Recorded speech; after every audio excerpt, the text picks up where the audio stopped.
Our most asked questions about raising prices without losing clients.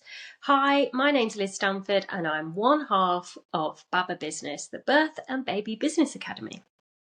And my name is Anna LaGrange and I'm the other half of Baba Business. So we have got a few questions about pricing. Pricing, just it gives us all the shivers, I think, doesn't it?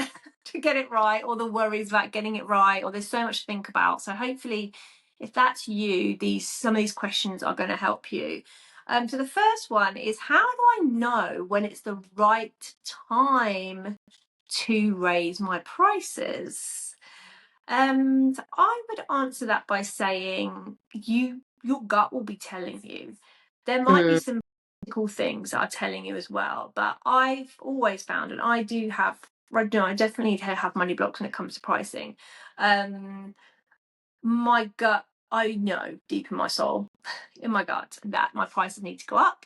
But there might also be some evidence, like I'm not taking home as much money out of my business as I used to, because my expenses have gone up. It might be that I'm feeling resentful about the time I'm spending with clients or something, and I'm coming out feeling, if a client, it's fine if you've got a dream client, but you've got that difficult client or customer, and you just feel like the money isn't worth it, then you're probably not charging enough for that service, because we all have to create services for, we're going to have difficult clients, not always our dream client. And I suppose the other one, and those are my main 3 points, really. That's how I know that it's time to raise my prices. And I think when you've got a level of experience as well, and you've kind of honed your craft, that is a good time to raise your prices. Because I think sometimes what happens is we do our training and then we start out looking for our clients, and we might price ourselves quite low because perhaps we're looking to get out in the community and gain some social proof. Like, I'm not saying it's a bad thing or a good thing. It's a choice to make. But then you might look back after 6 months, 8 months, 12 months and think, my goodness, like I'm making a big difference in these people's lives, and I'm, really like very now practiced in what I do, but I'm still not making the income for my family that I need to. Like, that's a big red flag. Put your prices up, put your prices up. So I think there could be, like, exactly what you said, and what I've said just there. I think you've got to tune into yourself and understand what's going on around you economically and environmentally, and then also what's going on internally, and make that choice. But there is no right or wrong time as well, is there? The wording of that question, like, when's the right time? You're the owner of the business. You make the decision. Mm.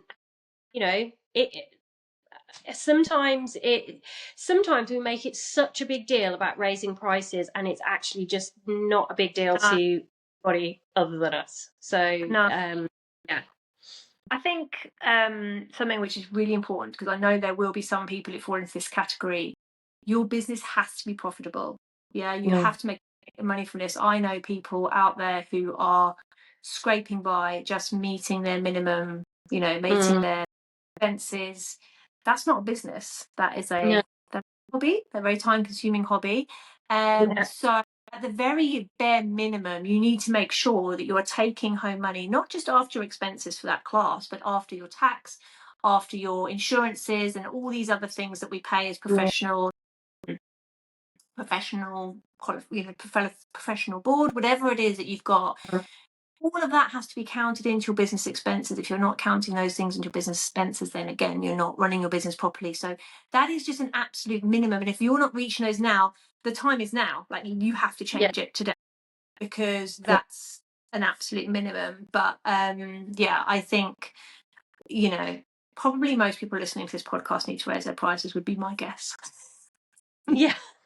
Yeah, I've just done a price raise, and and I can honestly say that I still get nervous and worried about it as well. But at the same time, I also I can make that mindset shift to, I understand why it needs to be done and that is necessary. So We hear you, we feel you. So the next question is, what if clients leave me for someone cheaper?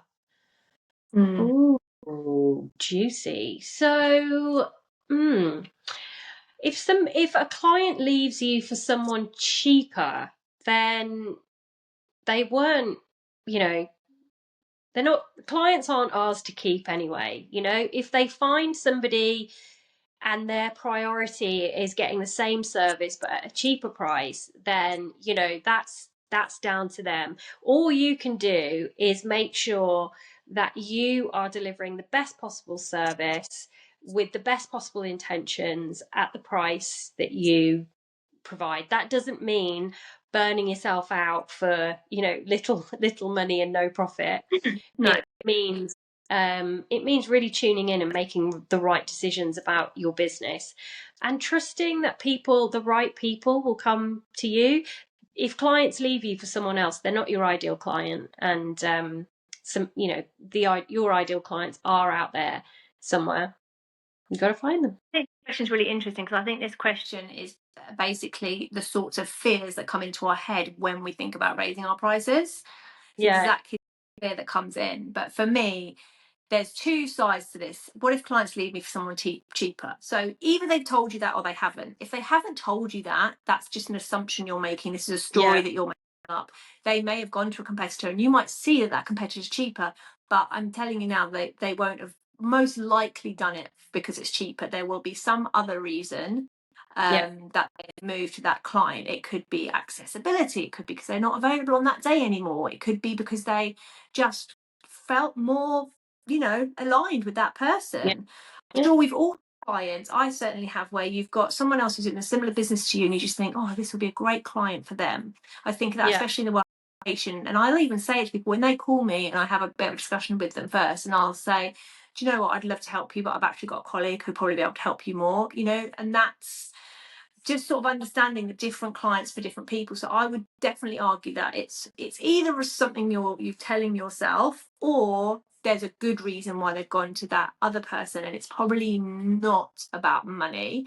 Even if they told you it's about money, it probably isn't. They might believe that, but probably underneath it more to it than that.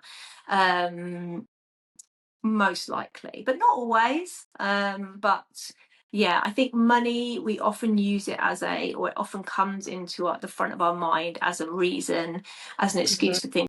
Always a lot more underneath it than that, because if you think about what people will spend money on, it just means they're not necessarily prioritizing your service or prioritizing it with you for whatever reason. So I would just try and rewrite that mindset as something else. Like exactly Liz said, it's like, it's not a reason to alter your pricing or do anything differently with your pricing in any way.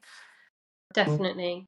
And so the next question, actually, I was about to say something else, but then I just noticed that the next question ties into it quite well. So how do I explain a price increase without feeling awkward or guilty? Then I also, the same is like if you've got quite a high priced service, when you're having a conversation with somebody on the phone, let's say, who's in, I know not everybody's businesses works like this, but you're having a conversation with someone on the phone because they're interested in your service, and then you tell them the price on the phone.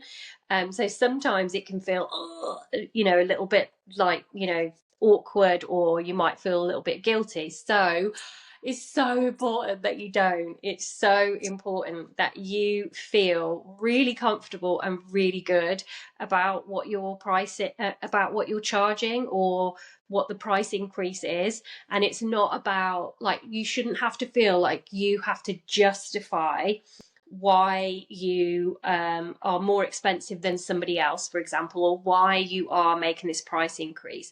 Like, it's a business decision, and you have to really know that it's the right decision for your business before you do anything about it. I know that my course at the Calm Birth School is like one of the most expensive training courses, and I do often get people will say to me, so why is your course this much and this course is that much?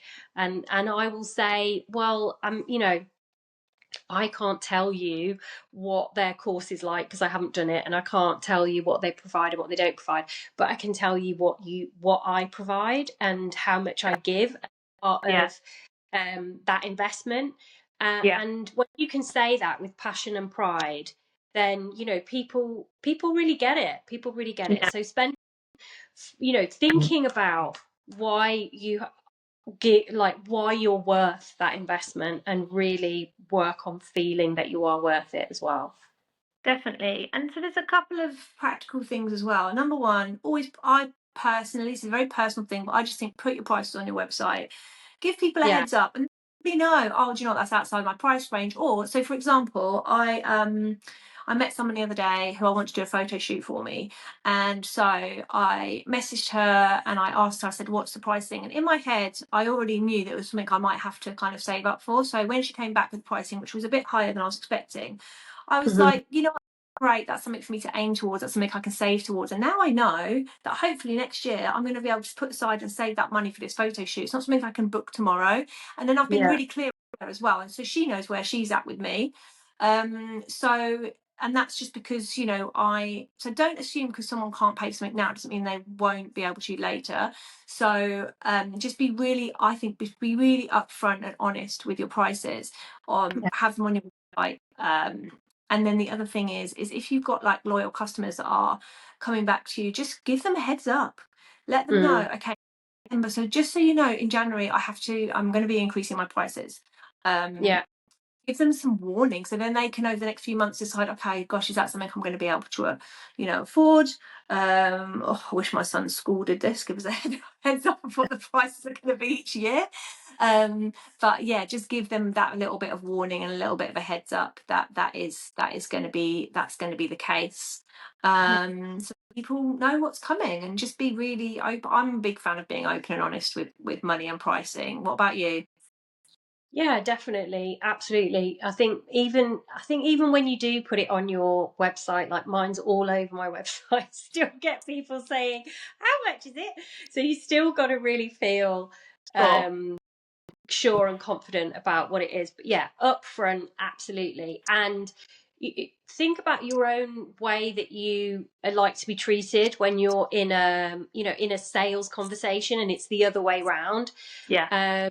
Think about how you behave as well. So I always think, like, it always comes back to you. If you're running away and hiding from people and you won't tell them whether you want the service or the product or the offer or whatever, then expect people to do the same to you. Like, just be upfront with people.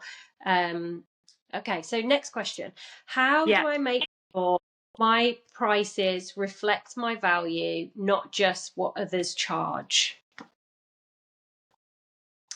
That is interesting, because I do think, you've got to start somewhere, and it is important to do, like, before you set up a business, or periodically do a competitive analysis to see what, especially if you're like in a, teaching or working, offering services in a community, um, in person, see what else is out there and what people are offering, so that you can remain competitive.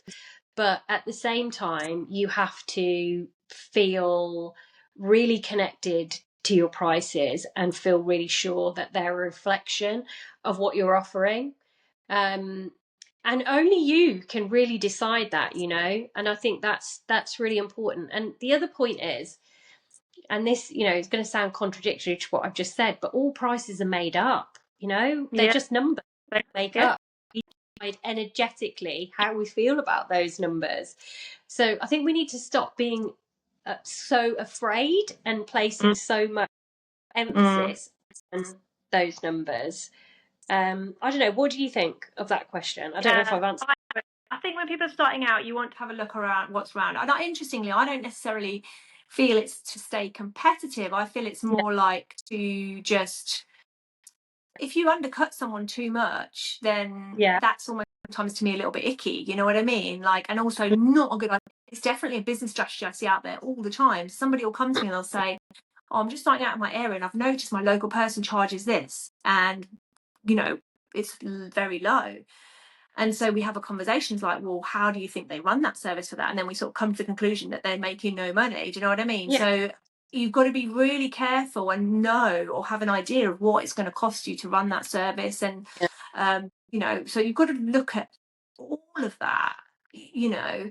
So you almost need to start at the end point. So, like, let's say you're running a let's say you're doing a 6-week baby massage course. So you've got to put out all your expenses. You need to figure out your petrol money, for example, if you've got to drive this place, you know, your room hire, all those different things. Perhaps your, you know, children are in childcare, and it's, you know, all of these things you want to kind of consider, so that you're looking at the end of it. If I get, you know, if I get 4 people, is it going to be worth my while? If I get 8 people, is it worth my while? So there's quite a lot of kind of almost practical things to look at as well when you're pricing.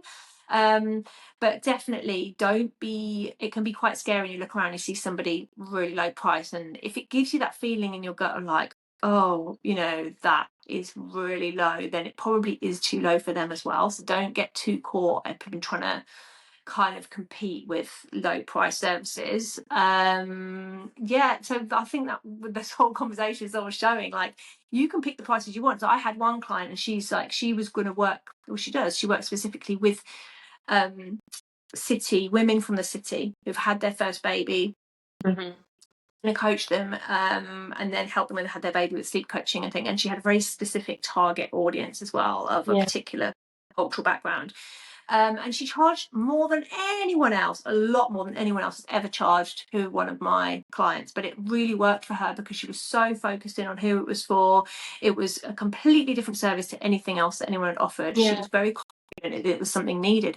And she was like maybe 10, easily 10 times more, maybe I say even 20 times more than what most of my clients were offering. And it just for her, because she knew her clients, she knew what they could afford. She knew they weren't going to go for some cheap support or cheap, sorry, in their mind cheap, but not, I wouldn't say that's cheap, but she said that's just not going to interest them. They want the best. They want the very best birth and postnatal coach, and that's where I'm positioning myself. And to do that, because I know these people, I have got to charge in the thousands, she said, otherwise. And so she was like, she knew. So this is what we mean about prices are made up, but they're also, you know, you like know the value of what you are offering. And you know, and also just try some different things out and see what lands. And but yeah, be confident and feel aligned with your pricing. Definitely. I'm thinking about this question again here. Like when it says, how do I make sure my prices reflect my value? You know how often in the birth and baby world, especially sort of in the breastfeeding area, people feel guilty about charging, and because, you know, historically there's been a lot of voluntary work done in those areas. And so I'm thinking like, is this person like struggling with their value in terms of like one of their values being that, you know, this kind of care should be available to everyone, and pricing can often be like a barrier. So I was just thinking, gosh, that, you know, that's really interesting in itself and can often be such a blocker for people, for them moving forward to creating a business that is profitable and successful. And I think you can do both. You know, I think you can run a profitable business and you can still give back to your community in various different ways. It doesn't necessarily mean that you have to give your services for free, but there are definitely ways that you can support the community to get access to services like yours. Like I used to do a couple of times a year when I was teaching hypnobirthing, I would comp somebody into a group. So like I had a full group and I'd met my income target. That created an opportunity for me to invite somebody else in. It wouldn't cost me any more time, and it wouldn't necessarily cost me any more materials either. So there are different ways that you can do it. Yeah, I totally agree. And then we've got a lot of people now, quite a few members who have set up a CIC, so they get paid through their grants or funding that they've received, so they can give their services, offer their services free at the point of service. We've also got people who set up free groups and free, like walking groups, community groups, breastfeeding support for free, and they then, if you like, sell their services from that free community. So there are so many different ways, and that's probably a whole episode in itself. There's so many different ways of, working with. I would also say, if you come from a volunteer or an NHS background, you will need to do some money mindset work. So make sure that is part of your, your rituals and the work that you do. Definitely. So before we head off today, we just want to remind you about our amazing in-person event that is happening in London on the 10th of October. By the time this podcast goes out, you might just be able to squeeze a ticket, but we just want you to know that these kind of questions are the things that we will be tackling, we'll be supporting people with. It's about stepping into your CEO mindset in one day. So we'll put the link in the show notes. As always, if you've enjoyed this episode, please like, subscribe, drop us a comment, leave us a review, and thank you for listening or watching. See you next week. Bye. Bye.